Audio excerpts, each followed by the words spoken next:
इस्लाह की जरूरत है। अगर आपके समाज के अंदर कोई गलती होती है, कोई गलत रस्म रिवाज पनपता है, तो उसकी भी इस्लाह की जरूरत है। सिर्फ तकरीर करते हैं हम, जहेज बहुत बड़ा पाप है, कोई जरूरत नहीं है ऐसे सिर्फ तकरीर करने की, चीखने और चिल्लाने की। अमल की जरूरत है उस पर। आजकल बोलने वाले ही ज्यादा जहेज लेते हैं। अगर ये रस्म रिवाज न होता, आयशा की जान बच सकती थी, जिसने अहमदाबाद के अंदर उस नदी के अंदर कूदकर अपनी जान दे दी। क्या जुर्म, क्या गुनाह था उस बच्ची का। गैरत खत्म हो गई इस कौम के अंदर। अल्लाह के तरफ से नाजिल होकर फरिश्ते नहीं आएंगे आपकी मदद के लिए। हमें और आपको समाज को मजबूत बनाना, हमें और आपको ये मेहनत करना। और हमारी माँ और बहनों से मैं गुजारिश करना चाहता कि आखिर आपके कोख से अल्लाह का वली क्यों नहीं जन्म होता। कहाँ चली गई आपकी रगे हमीयत। हजरत आयशा, हजरत फातिमा, हजरत खदीजतुल कुबरा, हजरत ज़ैनब। आज सिर्फ बोलते हैं कि जहेज ये मेहरे फातिमी, शादी में मेहरे फातिमी तो देते हैं मेरे भाई।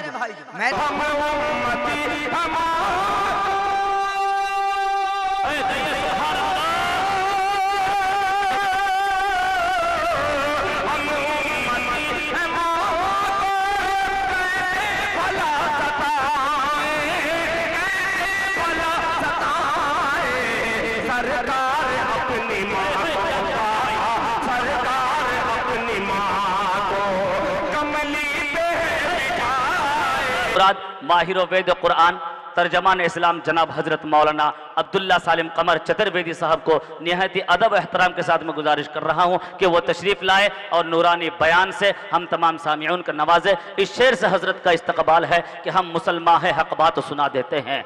हम मुसलमान है, हक बात सुना देते हैं। अरे मुल्क मिल्लत के जवानों को सदा देते हैं, मुल्क मिल्लत के जवानों को सदा देते हैं। हमको आती नहीं इस मुल्क में दहशत गर्दी, हम तो वहशी के भी इंसान बना देते हैं। और हम लोग कलमाए तौहीद पे ईमान रखकर काफिरों को भी मुसलमान बना देते हैं। इस बज़्म के आखिरी खतीब जनाब हजरत मौलाना अब्दुल्ला सालिम साहब कमर चतुर्वेदी माइक पर। इसके बाद जनाब दिल खैराबादी साहब।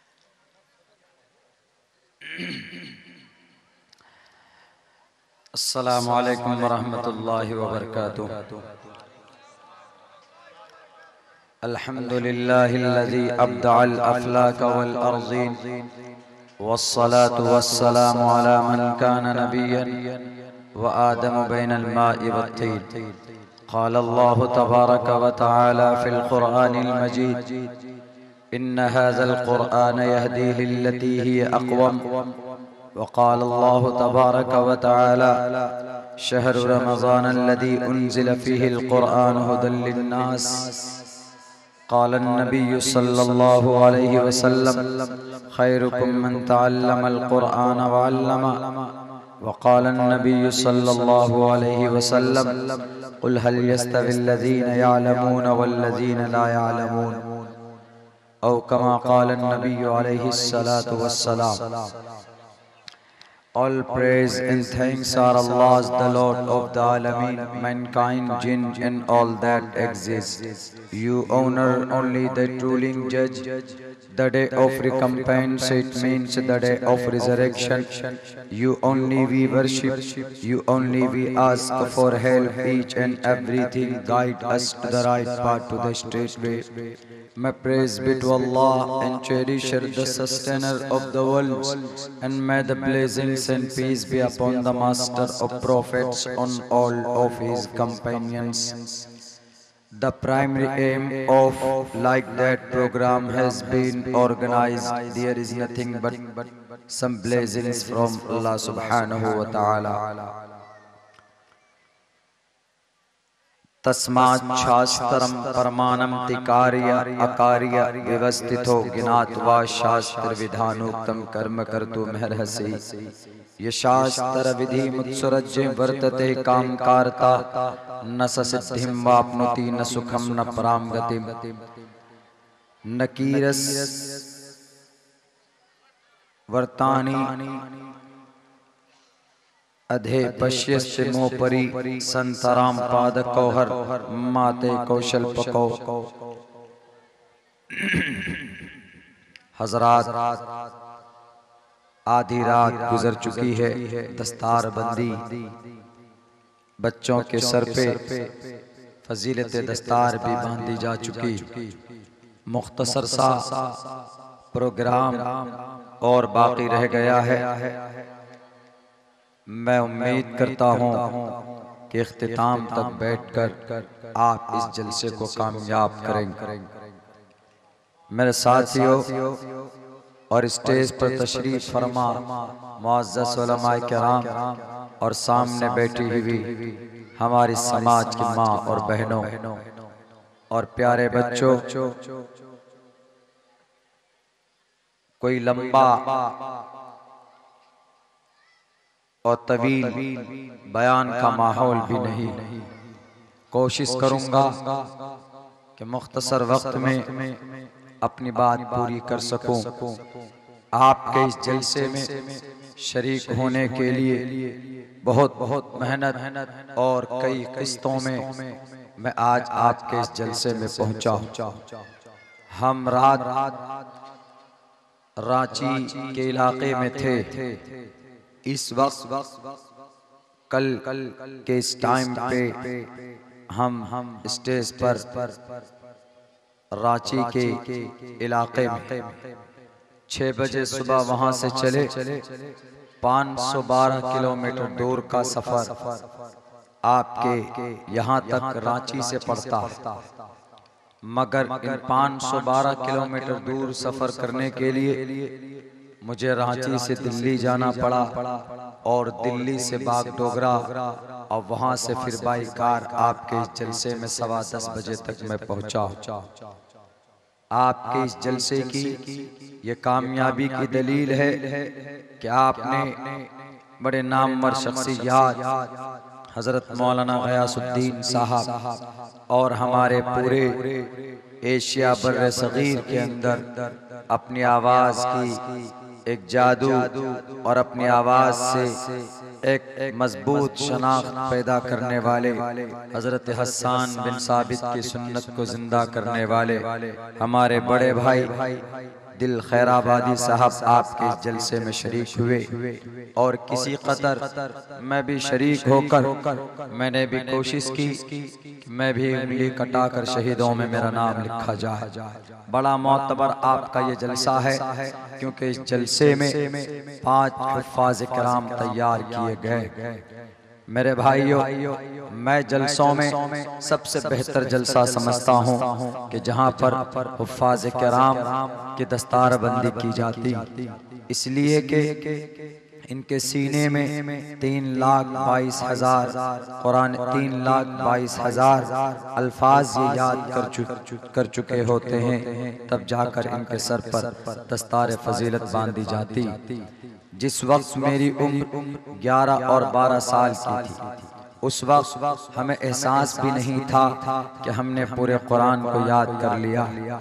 तो उस वक्त हमारे हजरत मुहतमिम साहब ने हमसे कहा था कि ये तुम्हारे सर पे ये दस्तार, ये फजीलत की दस्तार नहीं है, बल्कि ये जन्नत की वो डिग्री तुम्हें दी जा रही है जिस सर्टिफिकेट के जरिए तुम 10 जहन्नमियों को जन्नत में ले जाने की ताकत रखते हो। मेरे भाइयों, मेरी माँ और मेरी बहनों, अगर हमारा कोई बच्चा अगर कुरान को अपने सीने में महफूज कर लेता है तो वो याद रखिए कि वो कल क़यामत में अल्लाह के नबी की हदीस है कि सबसे ज़्यादा मोतबर और मुस्तनद माना जाएगा, इसलिए कि 10 जहन्नमियों को उस हाफिज़ कुरान के पास जन्नत में ले जाने की ताकत और अथॉरिटी मिल चुकी होगी। इससे बड़ी बात और क्या हो। कल क़यामत में हश्र के मैदान में कोई किसी का काम नहीं आएगा। कुरान कहता है यौम यफिरुल मर्उ मिन अखीही व उम्मिही व अबी व साहिबतिही व बनी।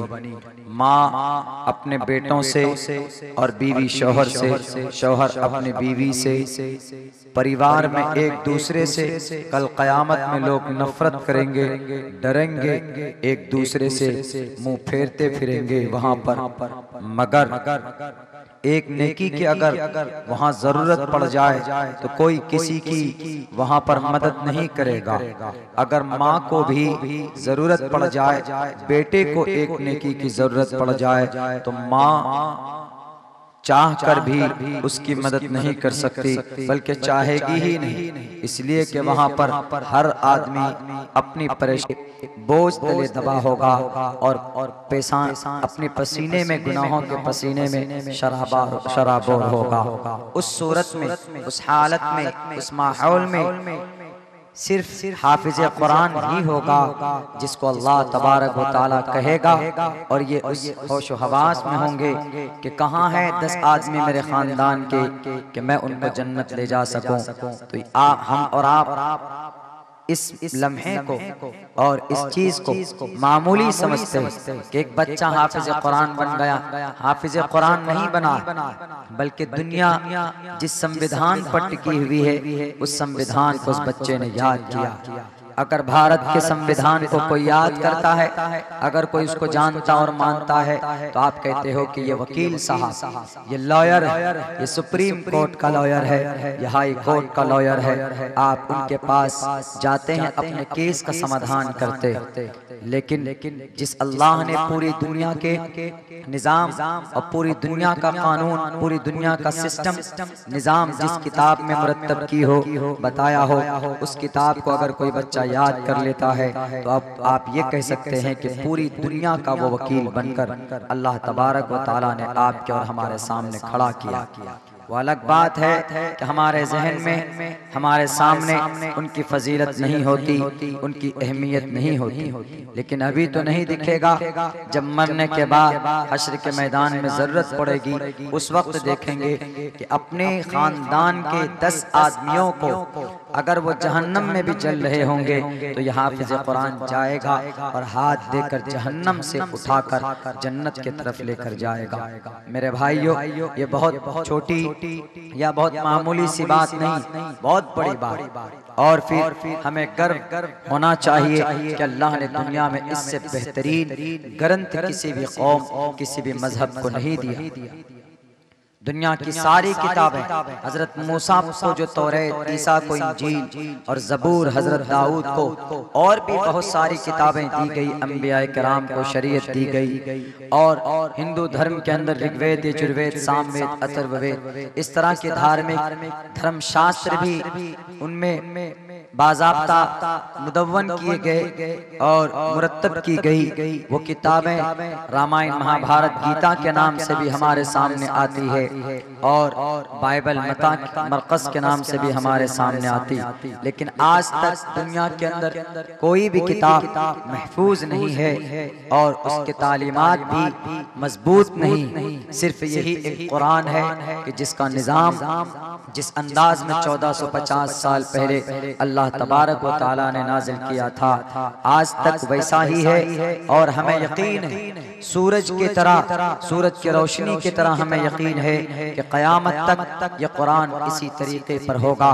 कोई लाख कोशिश कर ले, मानवी एतबार से भी कोई तहरीफ नहीं कर सकता, और लफ्जी एतबार से भी और मादी एतबार से भी इस कुरान को कोई मिटा नहीं सकता।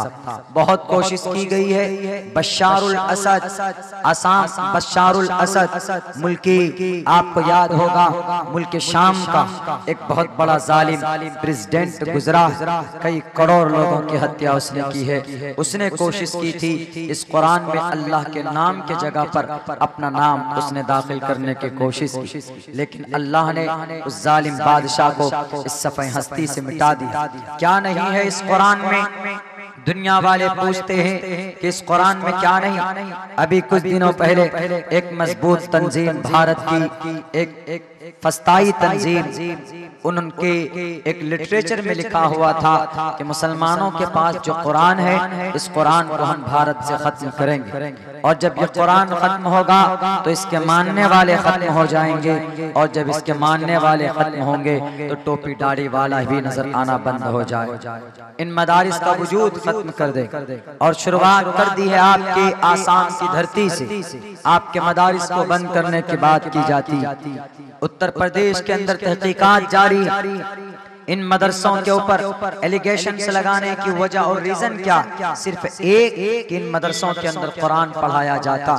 कुरान में क्या है कि कुरान पढ़ाने पर पाबंदी आयद की जाती है। हम तो पहले पूछते हैं इन लुटेरों से कि तुम्हारे पेट में क्यों दर्द होता है अगर मदरसे में कुरान पढ़ाया जाता। इसलिए कि भारत का जो धर्म है, भारत का धर्म क्या है हमें और आपको शायद मालूम है। इस भारत का धर्म, भारत का संविधान, भारत के धर्म के आईन और दफा नंबर 30 में लिखा हुआ है, right of minorities to establish and administer educational institutions. हर एक माइनॉरिटी का, माइनॉरिटी में मुसलमान आता है, माइनॉरिटी के अंदर दलित आता है। अगर मुसलमान और दलित और आदिवासी अगर अपने कुरान को पढ़ाना चाहे, अपने कुरान की तालीमात को आम करना चाहे, या अरबी या उर्दू जुबान की तालीम को अपने गांव समाज के अंदर नाफिज करना चाहे, they shall have the right to establish, उसको परमिशन है, वो कर सकता है।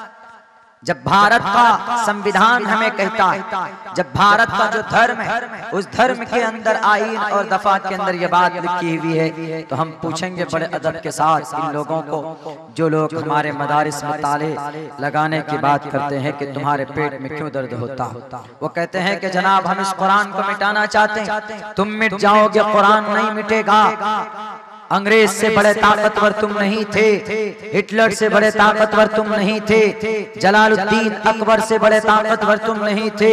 उसने भी कोशिश की थी और हिटलर ने भी कोशिश की थी, चंगेज खान ने कोशिश की थी और हलाकू खान ने भी कोशिश की थी, लेकिन वो सब के सब तबाह हो गए। कुरान आज भी मौजूद। कुरान के नुस्खों को जलाओगे, इन बच्चों जिन्होंने सीने में कुरान को महफूज किया है, इनके सीनों से कैसे निकालोगे? इस गांव के कुरान के सारे मुसव्वदे जला दिए जाएं। अभी यही बच्चा खड़ा होकर कहेगा अल्हम्दुलिल्लाह रब्बिल आलमीन, अलिफ लाम मीम ज़ालिकल किताबु ला रैब फीह, सयक़ूलु सिफ़ातिल रुसुल लन तनावल मुहसनात ला युहिब्बुल्लाह, व इज़ा समिअू वलौ अन्ना क़ालल मलअु वअलमु यातज़िरून, वमा मिन दाब्बा वमा उबर्रिउ रुबमा सुब्हानल्लज़ी क़ाल अलम इक़्तरब लिन्नास क़द अफ़लहल मुमिनून, व क़ालल्लज़ी अम्मन ख़लक़ कुल मा ऊही व मन यक़नुत मा लिया फमन अज़लम इलैहि युरद्दु हामीम क़ाल फमा ख़त्बुकुम क़द समिअ अल्लाह तबारकल्लज़ी अम्मा यतसाअलून मिनल जिन्नति वन नास। यही बच्चे खड़े होकर तुम्हारे सामने पूरे 30 पारों को पढ़कर सुनाने के ऊपर कादिर हो सकते हैं। नहीं मिटा सकते कुरान को। पूछो कुरान से कि तुम आए कहां से हो, ये कुरान कहेगा I send down to the earth from the heaven to teach the people what is wrong what is right. पूछो यही सवाल बाइबल से, ये सवाल पूछा जाए दूसरे ग्रंथों से, ये सवाल पूछा जाए रामायण महाभारत गीता से, नहीं जवाब दे सकते। लेकिन हमारा कुरान कहेगा व इन्नहु लतंज़ीलु रब्बिल आलमीन, मैं आसमान से रब ने मुझे भेजा है। क्यों आए हो कुरान, किसके लिए आए हो? मौलाना अब्दुल्ला के सीने में बसने के लिए आए हो, या किसी मौलाना या किसी मदरसे के हाफिज कुरान की जुबान पर तुम्हारे अल्फाजों से लिए आए हो? नहीं, मैं दुनिया में तमाम इंसानों के लिए आया हूँ, मैं पूरी कायनात के इंसानों के लिए आया हूँ। हुदल लिन्नास, मैं हिदायत हूँ इंसानों के, मैं हिदायत हूँ हिटलर के लिए, मैं हिदायत हूँ फ्रांस वालों के लिए, मैं हिदायत हूँ अमेरिका वालों के लिए, मैं हिदायत हूँ मुल्क इसराइल के उन जालिमों के लिए, मैं हिदायत हूँ पूरे इंसानों के लिए, पूरी दुनिया के मानव जाति के। मैं संपूर्ण जगत में मानवता का मैसेज लेकर आया हूँ, ये कुरान कहता। इस कुरान से पूछो कि इस धरती के ऊपर जिना कैसे खत्म होगा। पूछो दुनिया के और उन मजबूत और उन तरक्की याफ्ता ममालिक से कि how can I reform the rape ratio, हम रेप के जिना के वारदात को कैसे कम करें। अमेरिका नहीं बता पाएगा, फ्रांस नहीं बता पाएगा, जर्मनी नहीं बता पाएगा, अगर कोई बताएगा तो ये कुरान बताएगा। और कुरान कहता है कि अपने समाज के बहू बेटियों को, अपने समाज के नौजवानों को पर्दे में ले आओ, उनकी निगाहें नीची हो जाए, इंशाअल्लाह जिना के रेशियो कम हो जाएंगे। कुल लिल मुमिनात यग़ज़ुज़न मिन अब्सारिहिन, कुल लिल मुमिनीन यग़ुज़्ज़ू मिन अब्सारिहिम व यहफ़ज़ू फ़ुरूजहुम, जिना के वारदात कम हो जाएंगे। पूछो दुनिया वालों से, अगर औरत का शौहर मर जाए तो वो औरत जिंदगी समाज में कैसे गुजारेगी। ऋग्वेद से पूछा जाए, ऋग्वेद जवाब नहीं देगा। सामवेद से पूछा जाए, सामवेद जवाब नहीं देगा। अगर कोई जवाब देगा तो ये कुरान करीम जवाब देगा। पूछो दुनिया के जालिमों से कि रिश्वत के ऊपर, इंटरेस्ट के ऊपर, सूद के ऊपर कैसे, सूद को कैसे खत्म किया जाए। पूरी दुनिया के बड़े बड़े कंपनीज, इंडस्ट्रीज से पूछा जाए, they are not able to talk about that. इसके ऊपर बात नहीं कर पाएंगे, उनकी जुबानों में ताले लग जाएंगे। लेकिन कुरान कहता है सूद को खत्म करना है तो रब के फरमान को पढ़ो, अहल्लल्लाहुल बैअ व हर्रमर रिबा। पूरी दुनिया का सारा निजाम और सिस्टम इस कुरान में मौजूद। आज लोगों के पेट में दर्द होते हैं कि इस कुरान को नहीं पढ़वाएंगे हम मदरसों में, हम ताले लगवा देंगे। तुम्हें याद नहीं है जब तुम्हारे लाल गोरे पीले बाबा आए थे ब्रिटिश गवर्नमेंट की सूरत में, तो उस वक्त तुम नहीं थे, तुम्हारा जन्म नहीं हुआ था, तुम्हारा तो बीज भी नहीं डाला गया था, उस वक्त तुम्हारा वजूद नहीं था। 1818 के अंदर जिहाद का फतवा अगर किसी ने दिया था तो इन्हीं मदरसों के अंदर, इन्हीं मकतब में बैठने वाले हमारे उलमाए किराम ने जिहाद का फतवा दिया था। कहां थे घुसे हुए, किस बिल में छुपे हुए थे? असम के उन जालिम हुक्मरानों, जवाब देना पड़ेगा। नहीं दोगे जवाब तो हम कहेंगे तुमसे बड़ा खाई और तुमसे बड़ा क्रिमिनल और तुमसे बड़ा फिरका परस्त इस देश के अंदर टोपी दाढ़ी वाला नहीं हो सकता, मजहब इस्लाम का मानने वाला नहीं हो सकता। इसका क्या मतलब जना? हम मुसलमान अगर अल्लाह के रसूल की कुरान की नमाज की बात करते हैं तो तुम सर पर चले जा रहे। हम अपने इतिहास को अगर संभाल कर रखना चाहते हैं, कुछ नहीं बोलते हैं तो नहीं, ये मौलाना लोग तो कुछ बोलते ही नहीं है, ये कुरान वाले कुछ बोलते ही नहीं है, चलो कुरान पर बंदिश लगा। क्यों कुरान पे बंदिश लगा? Quran it is our religious authentic books, ये हमारा मजहबी किताब है। If you want to teach, educate about your dharma shastra, तो you have to build up the pathshala. इसका मतलब ये होता है जैसे हम अपने कुरान को पढ़ाने के लिए हमने अपने मदरसे को बनाया, आपको भी अगर शौक है बनाने के लिए तो आप भी बनाइए ना पाठशाला, आप भी बनाइए ना, अपने अपने धर्मशालाओं के अंदर में पढ़ाइए, अपनी धर्म शास्त्र पढ़ाइए। क्रिश्चियन है तो बाइबल पढ़ाए, सनातन धर्मी भाई हैं तो गीता पढ़वाए, मना नहीं। लेकिन बना बनाया मिल गया तो हम यहाँ पर फला किताब पढ़ाएं, हम यहाँ पर ये पढ़ाएं, हमें तुम्हारे भीख की जरूरत नहीं। हम 2 रोटी में से 1 रोटी खाएंगे और 1 रोटी बचाकर हाफिज साहब को देंगे, इंशाअल्लाह हमारा मदरसा आबाद होगा। तुम्हारे भीख की जरूरत नहीं, अपने पास रखो। दुनिया के तमाम बुराइयों का इलाज कुरान में। आपको याद होगा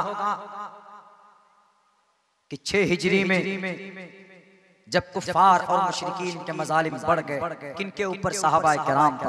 80-82 सहाबा हिजरत करके ताइवान गए। हबशा को आज के डेट में ताइवान कहा जाता।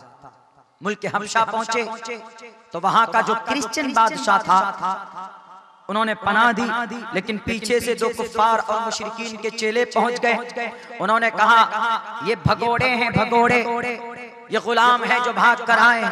उनमें जाफर तैयार थे, उनको कुर्सी पर बिठाया जाता है। वो बादशाह कहता है कि जाफर तैयार जरा ईमानदारी से बताना कि who are you, why did you come here from your Mecca, क्यों आए तुम मक्का से, कौन हो तुम लोग, बताओ क्या ये सही बोल रहे? ये दोनों लोग जो आए हैं ये कह रहे हैं कि हमारे गुलाम हैं। तो हजरत जाफर तैयार ने मुंह खोलना शुरू किया। मुंह खोलना पड़ेगा, आप गूंगा बनकर रहोगे। तो फिर कहते हैं ना कि इस जुल्म के साए में आवाज कौन बुलंद करेगा? हक अगर हम और आप नहीं बोलेंगे तो फिर हक को कौन सामने रखेगा? ये हक है। आपके इतिहास को, आपकी तारीख को, आपकी यूनिटी को और आपकी पहचान को आपको बताना पड़ेगा। नहीं तो किसी से उम्मीद मत रखो। आप वारिसीन अंबिया हैं, उलमाए किराम हैं। नबूवत के बाद इस धरती पर आप उनकी नियाबत करने के लिए आए हैं। जैसे नबी सीना तान कर खड़े होते थे कुफार और मुशरिकीन के सामने में, हमें आज बुज़दिल नहीं बनना पड़ेगा, हमें उसी फर्ज को अदा करना है, हमें सीना तान कर खड़ा होना होगा। जब आपको कहा जाता है कि हु आर यू, जब धर्म के एतबार से पूछता है तो आप कहो कि मैं एक मुसलमान हूँ, धार्मिक एतबार से ला इलाहा इल्लल्लाह मुहम्मदुर रसूलुल्लाह। जब धर्म की बात हो तो आप अपनी नमाज की बात कीजिए, आप अपने कुरान की बात कीजिए, आप ज़कात की बात कीजिए, आप पर्दे की बात कीजिए, आप सूद की दूरी की बात कीजिए, जहेज की मुखालफत की बात कीजिए। लेकिन जब आपको भारतीय होने के ताल्लुक से सवाल किया जाता है तो आप भारत के संविधान की बात कीजिए। आपका कलिमा भी उस वक्त होना चाहिए we the people of India. आपके उस वक्त अहकामात होने चाहिए equality before law, all minorities whether based on religion और रिक्वेस्ट और language shall have the right to establish and administer educational institutions on their choice. दोनों एतबार से हमें आगे चलना होगा। सिर्फ अगर हम जुड़ गए, तस्बीह के दाने हाथ में ले लिए और कहे कि सुभान अल्लाह, अल्लाह की मदद आएगी, ये दिमाग में भूसा है, निकाल देना मुसलमानों कि अल्लाह तबारक व तआला की मदद आती है। लेकिन तुम्हें मेरे मैदान में आना होगा। तुम्हारे मदरसों के तरफ कोई शक की निगाह उठाकर देखे, तुम्हारी समाज की बहू बेटियों की इज्जत की तरफ कोई शक की निगाह उठाकर देखे। अगर कोई गैर देखता है तो उसकी इस्लाह की जरूरत है। अगर आपके समाज के अंदर कोई गलती होती है, कोई गलत रस्म और रिवाज पनपता है तो उसकी भी इस्लाह की जरूरत है। सिर्फ तकरीर करते हैं हम, जहेज बहुत बड़ा पाप है, कोई जरूरत नहीं है ऐसे सिर्फ तकरीर करने की, चीखने और चिल्लाने की। अमल की जरूरत है उस पर। आजकल बोलने वाले ही ज्यादा जहेज लेते हैं। अगर ये रस्म और रिवाज न होता, आयशा की जान बच सकती थी, जिसने अहमदाबाद के अंदर उस नदी के अंदर कूद कर अपनी जान दे दी। क्या जुर्म, क्या गुनाह था उस बच्ची का। गैरत खत्म हो गई इस कौम के अंदर। अल्लाह के तरफ से नाजिल होकर फरिश्ते नहीं आएंगे आपकी मदद के लिए। हमें और आपको समाज को मजबूत बनाना, हमें और आपको ही मेहनत करना। और हमारी माँ और बहनों से मैं गुजारिश करना चाहता कि आखिर आपके कोख से अल्लाह का वली क्यों नहीं जन्म होता। कहाँ चली गई आपकी रगे हमीयत। हजरत आयशा, हजरत फातिमा, हजरत खदीजतुल कुबरा, हजरत ज़ैनब। आज सिर्फ बोलते हैं कि जहेज ये मेहरे फातिमी, शादी में मेहरे फातिमी तो देते हैं मेरे भाई। मेहरे फातिमी शादी निकाह के बाद चार चीज होती है उस महफिल के अंदर। उन चारों चीजों पर हम लोग अमल नहीं करते जो जरूरी। क्या निकाह में सबसे जरूरी क्या है? निकाह के बाद में महर दीजिए जो जरूरी। सबसे पहले you have to pay your mahr for your life partner. आप अपनी बीवी को महर दीजिए। आज हम लोग महर अदा करते करते 20 साल लगा देते हैं। लेकिन जब वो गैर शरई चीज है, क्या जहेज, वो अपनी बीवी को कहते हैं कि तुम्हारा दूसरे दिन सब सामान पहुंचना चाहिए, गाड़ी अपाची भी आ जानी चाहिए, इनफील्ड भी आ जाना चाहिए। ये 4 व्हीलर का भी डिमांड कर बैठते। दूसरी चीज क्या है? महर के बाद, निकाह के बाद जो जरूरी महर नहीं अदा करता। दूसरी चीज नान नफका, बीवी को अच्छे कपड़े पहना, बीवी को अच्छा खिलाया। और तीसरे नंबर पर छुआरा, निकाह के बाद बांटिए, वो भी खर्चा लड़के के ऊपर। चौथे नंबर पर वलीमा, वलीमे का खाना। बीवी आपकी आती है आपके घर पे, आप अगले दिन अपने यार दोस्तों को बेहतरीन खाना खिलाइए। हजारों रुपए खर्च कीजिए, लाखों रुपए खर्च कीजिए, मना नहीं। मोहम्मद रसूलुल्लाह ने अपनी बेटी की 4 शादी की, किसी में भी आपने जहेज दिया है? आप अलैहिस्सलातु वस्सलाम ने इतने निकाह किए, लेकिन वलीमा आपने किया। मेरे भाइयों, कुछ लोग बोलते हैं कि हजरत अली से शादी करवाया बीबी फातिमा का, तो आप अलैहिस्सलातु वस्सलाम ने क्या दिए? 2 तकिया और एक गद्दा, एक मशकीज़ा और 1-2 सामान और दिया था, और एक जोड़ी कपड़ा। तो वह हजरत अली ने, मोहम्मद रसूलुल्लाह ने नहीं दिया था। हजरत अली से कहा कि इधर आओ, तुम्हारा निकाह होने वाला है, कुछ पैसा है? कहा कि नहीं। कहा कि तुम्हारे पास एक ज़िरा है? कहा कि वो तो जंग के लिए अल्लाह के नबी, अब बेच डालो। जाके बेचने गए उस्मान रजी अल्लाह ताला अन्हु के पास। हजरत उस्मान ने 30 दिरहम दी और कहा कि लेके जाओ अली, और लाकर अली ने 30 दिरहम अल्लाह के नबी को दे दी। अल्लाह के नबी ने उन्हीं पैसों से, लड़के के पैसों से, आज अगर शादी हो, लड़के से डिमांड कर लिया जाए कि भाई लड़की वाला खाना खिलाएगा या लड़के वाले कपड़े खरीदेंगे, कि लड़का बाबू जरा 1 लाख रुपए ला के दो, वो कहेगा अच्छा, उल्टा ही हमसे दहेज मांग रहे हैं। अल्लाह के नबी ने कहा हजरत अली से 30 दिरहम लाए, एक जोड़ी कपड़ा खरीदे गए और एक गद्दा खरीदा गया। गद्दा जिसके अंदर खजूर की छाल भरी हुई थी, 2 तकिए बीबी फातिमा के निकाह में, और उसके बाद फिर एक मशकीजा और एक चक्की जिससे कि आटा बना। बीबी फातिमा, लेकिन हाँ वहीं पर हाँ जरूरत थी, बीबी फातिमा को जरूरत थी, तो हजरत अली से कहा कि जो बैंक बैलेंस है लाओ और अपनी बीवी के लिए इंतजाम करो। वहीं पर उम्मे कुलसूम का निकाह कराया अल्लाह के नबी ने। अपनी बीवी है किनसे? उद्योगपति से। उद्योगपति कौन? उस्मान ज़ुन्नूरैन से। तो वहां कुछ नहीं दिया, वहां पर ये गद्दा भी नहीं दिया, तकिया भी नहीं दिया, मशकीजा भी नहीं दिया। इससे पता ये चलता है कि अगर बेटी वाकईतन आपकी जरूरतमंद है तो आप पहले तो ये गुजारिश कीजिए अपने दामाद से कि भैया मेरे बेटी के मेरे पास तो कुछ नहीं है, बेटी जा रही है, तुम्हारे घर के अंदर में टॉयलेट बना हुआ नहीं। औरतें समाज की लोटा ले लेती हैं, बाहर चली जाती हैं, तो सबसे पहले तुम अपने घर में बाथरूम बनाओ, टॉयलेट बनाओ, और अपने घर के अंदर तुम्हारे छत नहीं है वो उसका इंतजाम करो। ये चीज होनी चाहिए। यहाँ से सबूत लेते हैं कि नहीं, महर देना जरूरी है नौजवानों। और जो दड़ मुंडे हजरात, मुखिया, सरपंच, मेंबर लोग बैठकर एकदम टांग बे टांग चढ़ाकर 22 लाख 3 तोले होने चाहिए, इतना वो होना चाहिए। लड़के की हिम्मत नहीं है, इतनी पूरी जिंदगी भी कमाएगा तो उतना महर नहीं दे पाएगा। आप तो तय करके चले गए मुखिया जी, अदा कौन करेगा? आपका नाना। अदा तो वही करेगा ना लड़का बाबू, वो अदा नहीं कर पाएगा तो मुआशरे के अंदर जहेज महर तय करने वालों कान खोल कर सुनो, कल कयामत में तुम्हारी दाढ़ी पकड़ी जाएगी। मुखियागिरी करते थे कुर्सी पर बैठकर, लड़के की औकात नहीं देखी थी कि लड़का बेचारा 500 रुपए कमाता है, महीने के अंदर 15,000 हुआ, और 15,000 पूरे अगर साल के अंदर में जोड़े गए तो कितनी आमदनी होगी। आपने 20 लाख रुपए इनकी महर तय कर दी। ये पूरी जिंदगी का सेविंग भी मिला करके अपनी बीवी को नहीं दे सकता, और ये महर देना वाजिब और जरूरी है। सबसे पहले महर दिया था दादा ने, हमारे और आपके दादा ने। हमारे और आपके दादा को 40 साल तक मेरी माँ और मेरी बहनों एक पैगाम देना चाहता हूँ। औरत शुरुआत से पर्दे में रखी गई। अम्मा हव्वा को अल्लाह तबारक व तआला ने मुजस्समा बनाकर पैदा नहीं किया, बल्कि हजरत आदम पहले 40 साल तक मिट्टी जमा किए गए। 40 साल के अंदर अंदर भीतर उसके मुजस्समा को बनाया गया, रूह फूकी गई, कपड़े चढ़ाए गए। उसके बाद हजरत आदम अलैहिस्सलाम जिंदा कर दिए गए, जन्नत में रखे गए। लेकिन हजरत आदम की जिंदगी उचाट थी, तबियत नहीं लगती थी। औरत it is an integral part and she is an integral part for of the world, for man के लिए नहीं बल्कि दुनिया का एक आधा हिस्सा निर्भर है। लाइफ इज डल, हम लोग अंग्रेजी सेंटेंस याद करते थे कि life is dull is without wife, यानी जिंदगी बिल्कुल सूखी हुई है बिना वाइफ के, बिना अहलिया के। आप ये कहते हैं life is dull without woman, औरत के बगैर जिंदगी अधूरी। जब हजरत आदम पैदा किए गए तो बहुत मायूस रहते थे, तो उसके बाद अल्लाह तबारक व तआला को तो मालूम था कि करना क्या।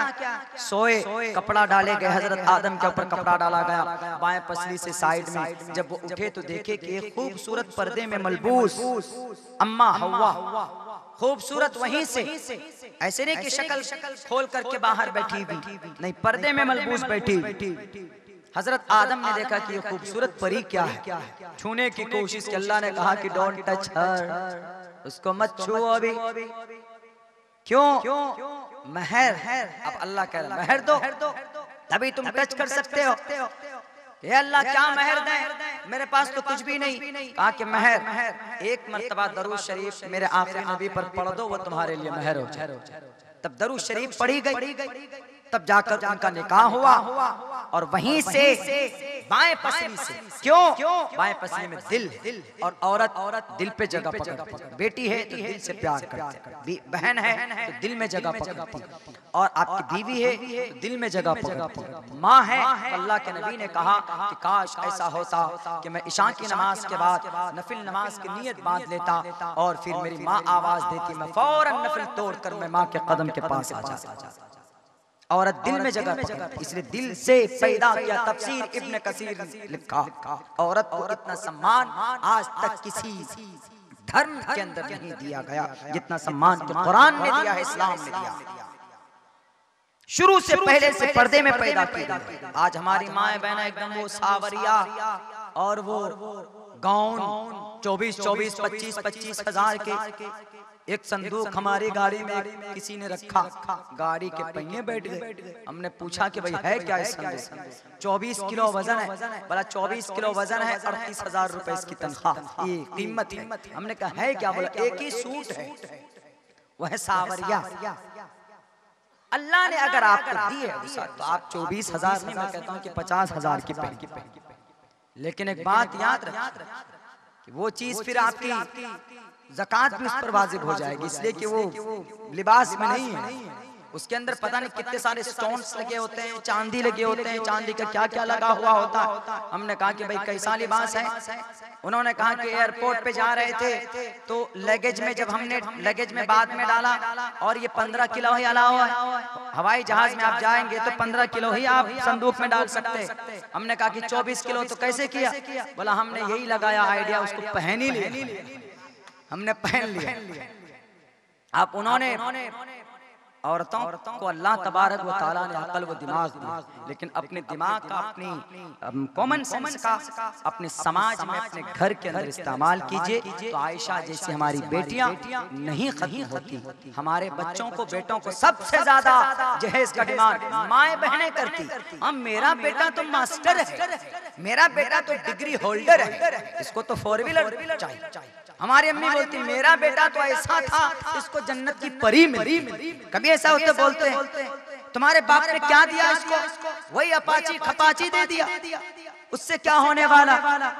माँ उम्मीद करती नहीं, मेरी माँ और मेरी बहनों, अल्लाह तबारक व तआला ने आपके बेटे को ताकत दी है। आप उभारिए कि तुमको अपाची चाहिए, 4 व्हीलर चाहिए, ट्रेन पे बैठो कि हवाई जहाज चाहिए, कि जो भी तुमको चाहिए तुम अपने बाजुओं से मेहनत करो, तब जाकर तुम उसको लो, इस्तेमाल करो, तब है मजे की बात। बेचारे ससुर की तो वैसे भी शुक्रिया अदा करो कि 20 साल तक पोस पाल करके खूबसूरत सी गुड़िया आपके सामने लाकर रख दिया।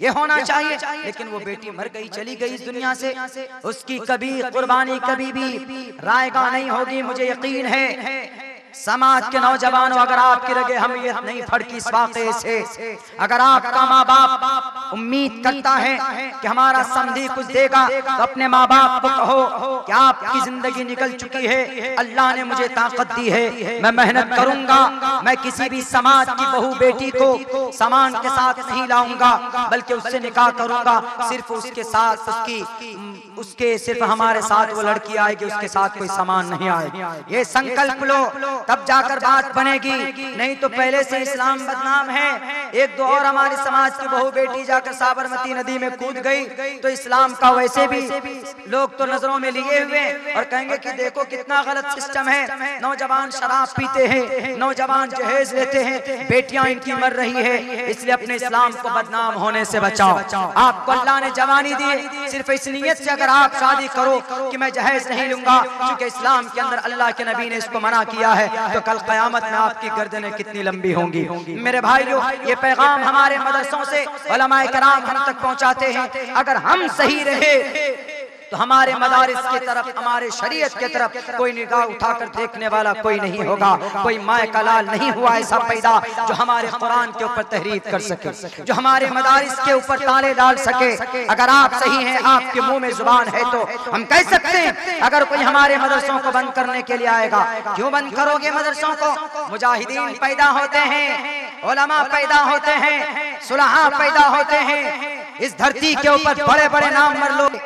एक आदमी ने सवाल किया यही मुर्शिदाबाद की धरती पर कि मौलाना आप जितने भी लोग हैं, आप सब तो मीर जाफर की औलाद, मीर सादिक की औलाद। हमने कहा वाह भाई, बहुत अच्छा एग्जाम्पल दिया आपने। मीर जाफर की औलाद क्यों? क्योंकि मीर जाफर ने गद्दारी की थी नवाब सिराजुद्दौला के साथ। मीर सादिक की औलाद क्यों? क्योंकि मीर सादिक ने टीपू सुल्तान के साथ गद्दारी की थी, इसलिए हमारा नाम उनसे जोड़ दिया आपने। हमने कहा कि मैं एक ईमान वाला हूँ, मैं एक तालिब इल्म हूँ, and I have Iman, and I follow the method of Islam, and I complete and I obey the rule of Allah subhanahu wa ta'ala, which is mentioned in the Holy Quran. Allah तबारक व ताला ने कुरान में जो फरमान बयान किए, हम उसको फॉलो करने वाले, हम मानने वाले हैं। हमारे सीने में कुरान के 3.5 लाख से 3,22,000 अल्फाज मेरे सामने, मैं झूठ नहीं बोलूंगा, मैं आपके इस सवाल का जवाब दूंगा। और हमने कहा कि मीर जाफर मुसलमान था लेकिन गद्दारी की थी, मीर सादिक मुसलमान था लेकिन गद्दारी की थी। मैं गद्दार कहूंगा, मरते दम तक मैं उनको गद्दार कहूंगा, क्योंकि इस्लाम के एक मुसलमान की यही पहचान होती है, वो गलत को गलत कहता है, सही को सही कहता है। लेकिन एक बात बताओ मेरे सवाल करने वाले, कुर्सी पर बैठने वाले मेरे भाइयों, कुर्सी पर बैठ गए थे आकर सवाल करके कि मौलाना अब्दुल्ला जरा जवाब दीजिए। वो जानते थे कि मौलाना अब्दुल्ला कभी भी मीर जाफर मीर सादिक की अच्छाई बयान नहीं कर सकते, इसलिए कि उन्होंने आखिर में जो गद्दारी की देश के साथ, जो गद्दारी की अपनी शरीयत के साथ, अल्लाह के साथ, जो ईमान का उन्होंने, अल्लाह ने जो ईमान दिया था उसका जो सौदा किया, इसके हिमायत नहीं कर सकते, सादगी सफाई पेश नहीं कर सकते। तो आज तो इस्लाम, आज तो मुसलमान जलील होगा। मौलाना अब्दुल्ला साहब बुराई करते हुए कैसा लगेंगे? आज तक तो मौलाना अब्दुल्ला RSS, VAP, VHP, विश्व हिंद परिषद, हिंदू महासभा की बुराइयां करते रहे, लेकिन आज मीर जाफर मीर सादिक की बुराई करेंगे तो कितना अच्छा लगे। हंस रहे थे जब हमने कहा कि मीर जाफर ने गद्दारी की थी इस देश में, ब्रिटिश के साथ मिलकर, नवाब सिराजुद्दौला से के साथ गद्दारी की, ब्रिटिश गवर्नमेंट के साथ मिलकर, तब जाकर इस देश के अंदर में 2 मुजाहिद शहीद हुए। लेकिन एक बात बताओ, मैं गलत को गलत कहूंगा, लेकिन आपसे मैं सवाल करता हूं, आप भी बताएंगे ना? आप भी बताओ कि इस देश में अमन और शांति का पुजारी गांधी जी की हत्या किसने किया? नाथूराम गौडसे ने। आप नाथूराम गौडसे को गलत कह सकते हो? नहीं कहोगे, लेकिन उसने हत्या की थी। आप बताओ कि जेल, ब्रिटिश गवर्नमेंट ने जब बहुत सारे लोगों को, स्वतंत्र सेनानी, फ्रीडम फाइटर को जब जेल में डाला था, तो उस वक्त माफीनामा किसने लिखा था? ब्रिटिश रेजिडेंट को किसने लिखा था? सावरकर ने लिखा था। सावरकर ने कहा कि महाजिल्ले इलाही मुझे माफ कर दीजिए, मैं आपके चप्पल उठाऊंगा, मैं आपकी चापलूसी करूंगा। कहोगे इस हकीकत को? है दम? नहीं है दम मेरे अंदर, नहीं, बल्कि ईमान की खासियत है। गलत को गलत मैंने कहा, मीर जाफर ने गलती की, गलत है, to the day of judgement, कल कयामत तक ये गलत रहेगा। मैं कभी भी नहीं कह सकता कि नहीं मीर जाफर बड़ा फ्रीडम फाइटर था, मैं नहीं कह सकता। लेकिन आप भी कहो कि नाथूराम गौडसे टेररिस्ट था, आप भी कहो कि वीर सावरकर को वीर का लक़ब नहीं मिलना चाहिए, इसलिए कि उसने अंग्रेज से जाकर हाथ मिलाया था। आप कह सकते हो? नहीं कहोगे, आप माला चढ़ाते हो उसके ऊपर। तो बताओ कौन सही हुआ? हमने कहा कि ये है फर्क एक इस्लाम, एक मुसलमान में और एक डिसबिलीवर में, कि आप गलत को गलत नहीं कहते, हम गलत को गलत कहते। हमारे अंदर वो पावर, वो ताकत है, ईमान के जरिए से हमें वो एनर्जी मिलती। इसीलिए मैं पूरी शान के साथ और पूरे फख्र के साथ ये बात कहता हूँ कि हमारे पास कुरान, दुनिया के तमाम मसाइब का हल कुरान। वक्त मेरे पास इतना नहीं है क्योंकि अभी दिल भाई को सुनना है, और एक बहुत खूबसूरत वाकया आपको मैं बताता, बल्कि मैं बता रहा हूँ, बहुत मुख्तसरन में बता रहा हूँ, और ताज्जुब होगा मुसलमानों। गुरनाता स्पेन का एक शहर है, वहां पर एक मोहम्मद अल बख्श बादशाह घर बनाया, उसके अंदर तस्वीरें, उन्होंने शेर की तस्वीर, जानवर की तस्वीर, इंसानों की तस्वीर लगाई। हम लोग जो तस्वीर खिंचाते हैं ना कभी कभी, सेल्फी, टिचुक टिचुक सेल्फी आ गई, क्या मिला जी? हदीस में सुना देता हूँ, मुझे सेल्फी का शौक नहीं है, लेकिन मैं बता देता हूँ, पैगाम है इस्लाम का, ला तदखुलुल मलाइकतु बैतन फीही कल्बुन औ तसावीर। जिस घर के अंदर तस्वीर सजा कर रखी जाए या कुत्ते हों, कल हम जब पहुंचे जलसा करके होटल के आराम करेंगे, वहाँ 2 इतने बड़े बड़े कुत्ते थे दरवाजे पर। दिल भाई हम लोग 1 घंटा तक गाड़ी में ही बैठे रहे। जब भी शटर खोलने जाते थे वो ऊपर चढ़ने के लिए तैयार हो जाता था। हमने कहा कि क्या रहमत का फरिश्ता आएगा? ये मुसलमान होटल वाला, इसको कहना कि बॉडीगार्ड रख लो, ये 2 कुत्ते तुमने पाल रखे यहाँ पर। जिस तरीके से हम लोग अंदर नहीं जा पा रहे, तो फरिश्ता रहमत की कैसे जाएगा अंदर? तो ये जो लोग पालतू कुत्ते रखते हैं शौक के लिए, बुलडॉग होते हैं, उसकी परमिशन है बुलडॉग, लेकिन खूबसूरती के लिए, वैसी ज़ेबो ज़ीनत के लिए कुत्ते की इजाजत नहीं है। गधे की गधा रखे, खच्चर रखे, घोड़ा रखे, वल खैल वल बिगाल वल हमीर लितरकबुहा वज़ीन। अल्लाह के नबी घोड़े उस तरह यस्य परवाही जो मधु मंतु दिविर्दश्य वर समार थश्य देविज हेड़ती देविशमाना उपश पुरुष अश्वमा शुभ मारुहा तेज रफ्तार वल आदियाति ज़बहन फल मूरियाति क़दहन फल मुग़ीराति सुबहन। उन घोड़ों की टाप की कसम जो एकदम धूल उड़ाते हुए चलते, घोड़ों का तज़किरा। तो घोड़ा रखिए, गधा रखिए, और कभी कभी गधे पर बैठकर सवारी कीजिए, सुन्नत है। लेकिन कोई गधे पे बैठ जाए तो कहेगा कि ये गधा तो कम गधा है, लेकिन बैठने वाला ज्यादा बड़ा गधा। अल्लाह के नबी गधे पे खच्चर पर सवार होते हैं। कुरान में तज़किरा, हमारा और आपका तज़किरा नहीं है, आपके गांव का तज़किरा नहीं, आज की डेट, आज की तारीख का तज़किरा नहीं है नाम लेकर, लेकिन अल्लाह ने गधे का तज़किरा किया। वल खैल वल बिगाल वल हमीर। हमारे उस्ताद कहते थे कि इनको अब खैल बिगाल हमीर मत बोलो। अल्लाह ने अपाची बनाया, अल्लाह ने पल्सर बनाया, अल्लाह ने बुलेट ट्रेन बनाया, अल्लाह ने 4 व्हीलर बनाया। अब ये करो, इसलिए कि आज के जमाने में कौन घोड़ा इस्तेमाल करता। हमारे नाना का घोड़ा, एक मर्तबा वही उसकी कभी पोछा ओछा कर रहे थे, इतना जोर से पैर मारा कि वो जाकर 10 फीट दूर गिरे। उसी दिन उस घोड़े को ले जाकर बेच करके आए, इसलिए कि उसकी पालन पोषण में थोड़ी दिक्कत होती। तो अल्लाह तबारक व तआला ने कुरान करीम के अंदर जिक्र किया। जानवर रखें आप, कौन से जानवर? ये जानवर, यानी कि कुत्ते को लाकर रख लें, आप कोई आदमी आए तो एकदम भूख ले और उस पे हमला कर दे और उसको चीर फाड़ करके रख देगा। तो मेरे भाइयों, ये 2 चीज, कुत्ता और तस्वीर, घर के अंदर ज़ेबो ज़ीनत के लिए नहीं रखी जा सकती। तो मैं ये कहना चाह रहा था कि उस बादशाह ने तस्वीर बनाई, तो उस औरत ने क्या कहा? औरत कौन थी? वो औरत क्रिश्चियन थी और बहुत बड़ी प्रोफेसर थी, वो पढ़ी लिखी थी, इस्लाम के ऊपर रिसर्च किया, बड़े काम की बात। वो ये उस औरत ने एक इजहारुल हक नामी राइटर से पूछा कि Izhar sahab, you are a Muslim, I am a Christian and you follow the Quran but I follow the Jesus. आप कुरान को मानते हैं, कुरान को फॉलो करते, मैं जीसस को मानती हूँ। एक बात ये बताइए जरा कि ये जो तस्वीर इस बादशाह ने क्यों बनाया? वो तो मुसलमान था, इस्लाम में तस्वीर की इजाजत नहीं, तो कैसे मुसलमान? वमा अरसलनाका इल्ला रहमतन लिल आलमीन का मतलब बताओ अच्छा, कि मोहम्मद रहमत बनकर भेजे गए दुनिया वालों के लिए। दुनिया में तो कौन है? अमित शाह जी भी हैं, दुनिया में तो डोनाल्ड ट्रंप भी है, दुनिया के अंदर तो शाह सलमान भी है, दुनिया के अंदर तो ये आंग सांग सूची भी है, दुनिया के अंदर तो अब्दुल्ला सालिम भी है, दिलखैर आबादी साहब भी है, दुनिया के अंदर लाल कृष्ण एडवाणी भी है, अटल बिहारी साहब चले गए दुनिया से। अल्लाह क्या बोले उनको, उनके औलाद को हिदायत की तौफीक दे। औलाद तो है नहीं, शादी नहीं, उनके मानने वालों। तो ये कहना, उनका ये सवाल बहुत अच्छा है कि अल्लाह ने कुरान में कहा मोहम्मद के लिए कि मोहम्मद रहमतुल लिल आलमीन है, तो दुनिया के पूरे दोनों जहान के लिए रहमतुल लिल आलमीन। तो क्या हिंदू पर भी रहमतुल लिल आलमीन है, क्रिश्चियन पर भी रहमतुल लिल आलमीन है, जैन पर भी रहमतुल लिल आलमीन है? ये सवाल इतना बड़ा है कि बड़े बड़े आदमी उलझ जाएंगे कि मोहम्मद कैसे रहमतुल लिल आलमीन है उनके ऊपर कैसे मुशरिकों के ऊपर, डिसबिलीवर के ऊपर रहमत होगी अल्लाह के नबी अलैहिस्सलातु वस्सलाम की। वो इजहारुल हक साहब ने कहा कि I am not able to answer you, हम नहीं दे सकते आपको जवाब, प्लीज टेल मी, आप ही बताइए। तो उस औरत ने कहा कि ये आयत तमाम दुनिया के इंसानों के लिए है, चाहे वो हिंदू हो कि मुसलमान। कहा कि कैसे? हमारे नबी और तुम्हारे लिए कैसे? You are a Christian and you follow the Jesus, you follow the Bible, Matta Marqaz Luqa Yohanna Banayas, and I don't believe Islam doesn't allow to follow the against the Quran. Quran के अलावा इस्लाम किसी और को इजाजत नहीं देता। तो कैसे हमारे नबी हैं वो, तुम्हारे कैसे हो सकते हैं? तुम तो क्रिश्चियन हो।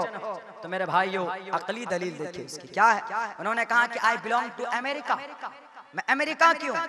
तुम्हारे भारत से लोग अमेरिका चले जाते हैं नौकरी करने के लिए, तो क्या कहते हैं? मैं अमेरिका में नौकरी कर रहा हूं। गर्व करता। लेकिन कभी देखा कि अमेरिका वाला भारत में नौकरी कर रहा और ये कहा कि मैं भारत में नौकरी कर रहा हूँ? वो तो दुआ मांगता है कि भले भारत नहीं गए, वहां तो जानवरों के नाम पर लोगों को मार देते।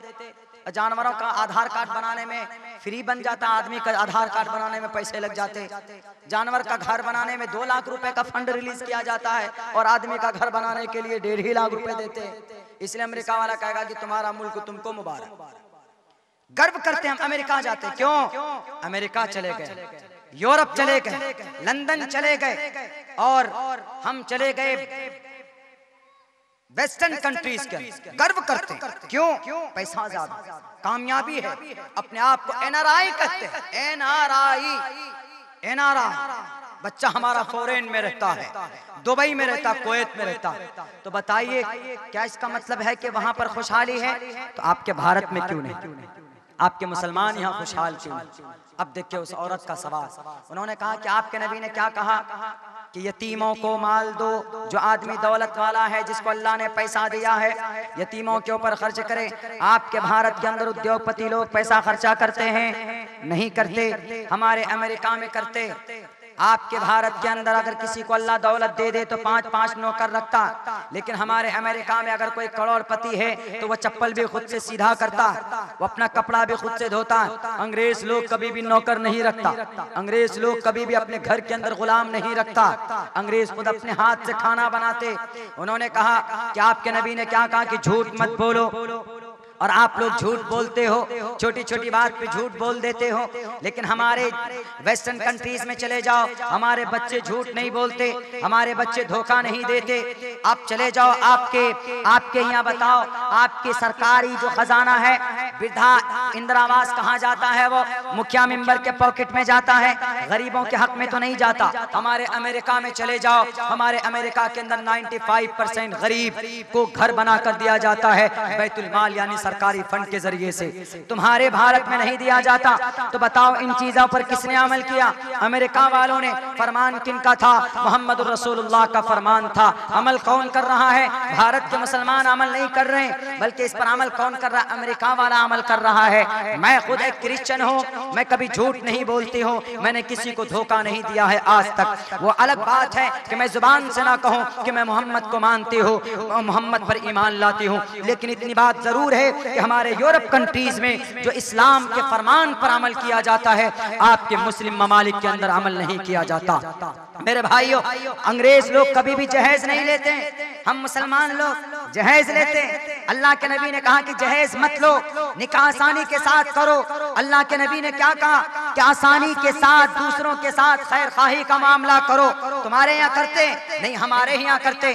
अंग्रेज से मिलो तो हाथ मिलाएगा, how are you brother, where are you coming from? I am coming from German, I am coming from Ireland, I am coming from Indonesia.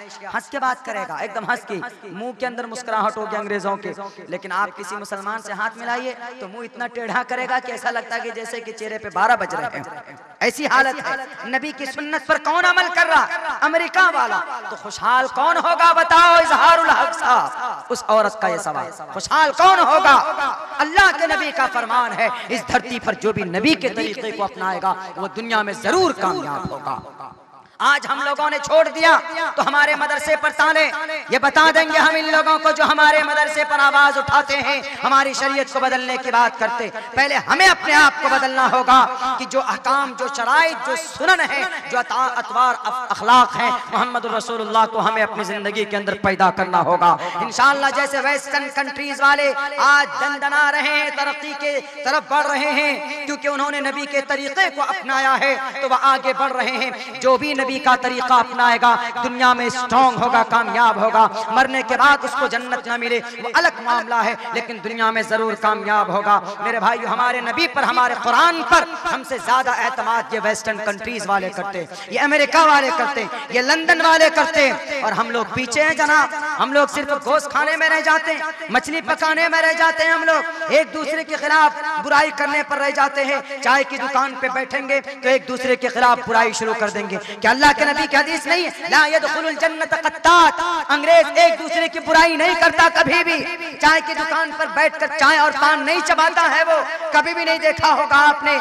उनका एक टारगेट होता है। हमारे नौजवानों का क्या टारगेट है कि व्हाट्सएप फेसबुक के ऊपर पेज बनाओ और मैसेज कोई भी शेयर कर दो। एक लड़का पूछता है कि मौलाना अब्दुल्ला साहब, हमने 18,000 लोगों को अपने पेज में शामिल कर दिया, कोई भी मैसेज देना होता मैं दे देता हूँ। हमने कहा मकसद क्या भाई तुम्हारा ये?